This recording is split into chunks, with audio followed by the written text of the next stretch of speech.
Yo, salut à tous. Alors aujourd'hui c'est une nouvelle vidéo un peu particulière. Tout simplement je vais faire les présentations, je vais parler de mes deux vélos. On me l'a déjà demandé, je vais aussi répondre aux commentaires auxquels j'ai déjà répondu. Mais moi s'il y en a d'autres qui se posaient la même question, et vous avez tous la réponse. Alors pour commencer, moi je m'appelle Julien Ancel, j'ai 17 ans. Dans la vie, moi je suis en alternance dans le commerce, donc je vends, je répare des vélos, c'est pour ça que j'en fais aussi, c'est ma passion. Bon ça je pense que ça se voit un petit peu. Donc l'entretien de mes vélos, pareil, c'est moi qui fais tout, j'ai mon petit atelier. Et donc maintenant, pour commencer, je fais du vélo depuis 3 ans, j'ai commencé en 2020, après le premier confinement. J'ai commencé par le dirt, au Velchi Bike, après j'ai été poussé vers le bike park, tout ça. Et franchement c'est cool. Le dirt ça m'a permis d'être bien à l'aise sur les jumps, en l'air. Et du coup ça m'a fait vite évoluer en station, franchement je trouve ça cool. Donc aussi pour ceux qui avaient suivi l'histoire de ma roue arrière du vélo Canyon, donc c'est nickel, je l'ai reçu dans les temps tout comme il m'avait dit, donc ça c'était top. Moi j'ai pas l'habitude de parler face caméra comme ça. Donc là quoi je filme mes vidéos, c'est une GoPro Hero 11 Black. Bon les premières vidéos la qualité était moins bien parce que j'ai des problèmes de de montage parce que je découvre tout. C'est des vidéos comme ça sur YouTube, ma première elle est sortie début de saison de cette année. Et donc j'apprends tout. Donc j'ai une Hero 11 Black que j'exploite pas du tout parce que je filme en 1080p 25 fps en Super View. Voilà, elle filme en 4K mais j'ai ni le PC, ni les compétences, ni le logiciel pour pouvoir filmer vraiment en 4K et exploiter ça. Donc c'est très bien en 1080p.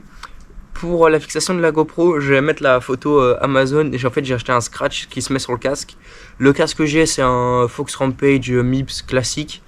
La dorsale c'est une RXR Protect, c'est la Cyber Air, ça c'est top en protection. J'en ai déjà essayé quelques-unes, je trouve que c'est vraiment nickel. Après en genouillère j'en ai mais je vais les changer parce que j'ai envie de protéger des genouillères qui font que le tibia et ça j'ai pas pour l'instant. Et du coup maintenant je vais vous parler des vélos. Alors en vélo, comme le vélo qu'on voit le plus dans mes vidéos, c'est le Canyon Torque. Donc c'est le AL5, c'est l'édition Thomas Lemoine. Je l'ai pris en taille M full 27.5. Donc j'ai changé la roue arrière, mais comme dit j'ai reçu celle de Canyon. Ça c'est nickel. J'ai mis donc la Race 33 et j'ai aussi changé la fourche. Donc maintenant c'est une Bomber Z1, mais donc la coil, donc c'est hélicoïdal. Il n'y a pas d'air, c'est tout à ressort. Et après le vélo livré d'origine avec des freins Shimano Zideor en 4 pistons, c'est franchement pas mal, ça freine bien. L'amortisseur, le Super Deluxe Select Plus, pareil c'est nickel, il n'y a rien à dire. Celle télescopique, pareil, suffit de la laisser en haut à chaque fois, quoi, les petits trucs classiques d'entretien. Donc le vélo il est vraiment super maniable, ça il n'y a rien à dire pour faire de la station, des sauts, c'est top. Le 27.5 c'est super joueur, super maniable, c'est vraiment génial. Après mon dirt c'est un Dartmoor 2.6 Player, il a quelques années, hein, il est de 2011, mais franchement il fait le taf. Parce que là j'ai envie de m'envoyer un petit peu à la mort pour certains tricks en termes de dirt, donc j'ai envie d'un vélo, si je le balance et qu'il est rayé c'est pas grave. Parce qu'à un moment je voulais acheter un dirt neuf, mais je me dis vu que là je suis en train d'apprendre les tricks, ça sert à rien quoi. Donc je vais garder celui-là parce que franchement il me suffit largement. En plus le dirt c'est pas forcément ce que je fais le plus quoi. Donc là aussi je vais vous poser une question. Répondez-moi dans les commentaires, est-ce que ça vous intéresse des vidéos quand je fais l'entretien de mes vélos? Parce que quand je vais faire des révisions cet hiver, je les démonte totalement, je les regraisse, tout ça. Donc si ça intéresse des gens, je peux filmer quand je fais ça. Ensuite je vais retourner sur ma vidéo YouTube et je vais regarder quelques commentaires où j'ai eu des questions comme ça. Si je peux vous y répondre. Après on m'a aussi posé des questions sur Insta, je vais aussi jeter un petit coup d'œil. Alors j'ai une question, c'est salut, j'ai une petite question. Je compte me prendre un torque, le torque 29 L5 et je me demande si cela suffisait au niveau de la suspension pour du DH. Alors un torque bien sûr que ça suffit. C'est du 180 avant arrière, c'est top. Moi j'avais le DH l'année dernière, j'étais en DH.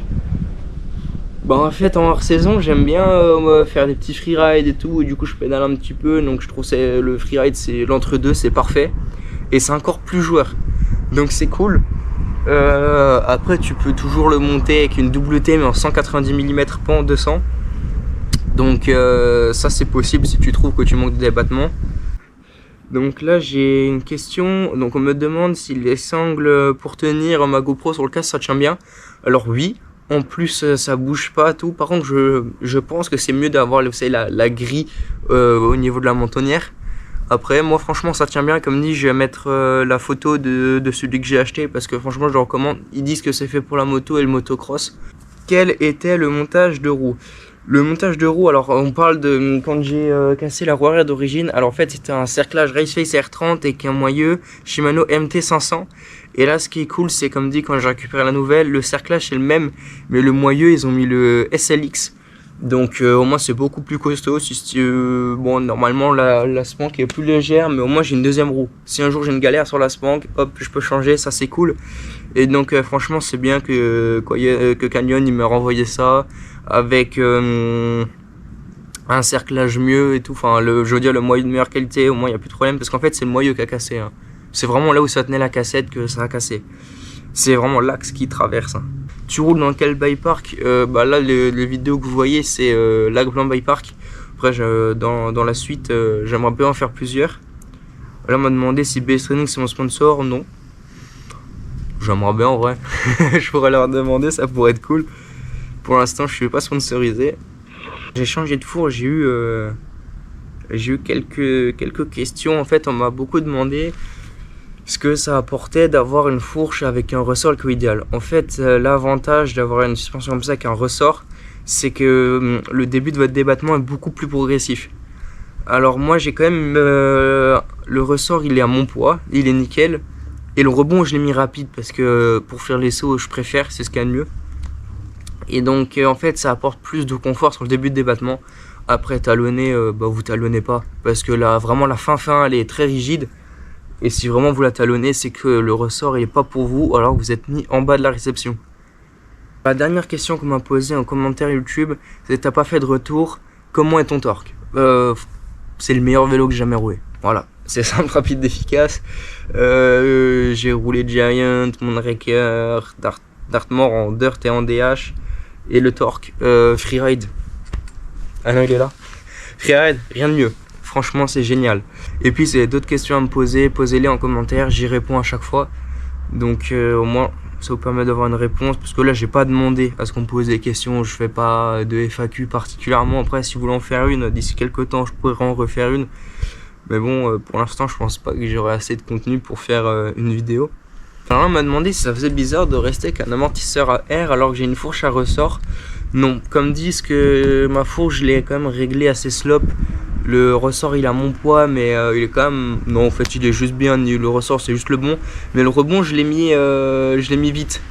Donc ça compense totalement. En fait ce qui serait bizarre c'est si ma fourche ou mon amortisseur aurait pas exactement le même rebond. En fait si maintenant vous avez votre amortisseur il monte super vite et la fourche doucement, ça déséquilibre et inversement. Là les deux remontent assez bien. Donc quand les réglages de tension ça prend du temps à faire. Mais c'est bien de le faire. Le meilleur test, si vous avez votre vélo, vous le lâchez, il faut qu'il ait le moins de rebond possible, il faut qu'il reste collé au sol. Ça prend un petit peu de temps, mais franchement, ça calme mieux. Après, moi je roule en chambre air, je suis pas en tubeless. Je mets 2 barres 5 dans 5 pneus, dans le dirt, je veux dire, je mets 3 barres. Après, mes réglages d'amortisseur et tout ça, comme dit, c'est des rebonds assez rapides. Et donc là, maintenant, je vais vous mettre une petite édite de dirt que j'ai tourné au Velshi Bike. Franchement, elle est cool. Merci encore Yanis de m'avoir filmé. J'ai fait ce que je pouvais sur le vélo, j'ai fait ce que je pouvais au montage. Yanis il a géré pour les plans, vous allez voir ça, ils sont vraiment beaux.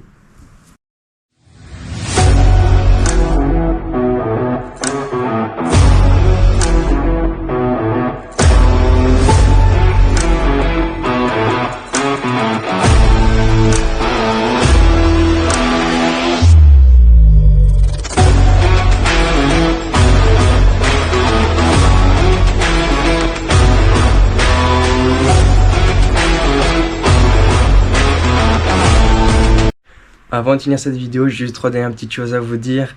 Premièrement, merci de me soutenir, de regarder mes vidéos, franchement ça me fait plaisir.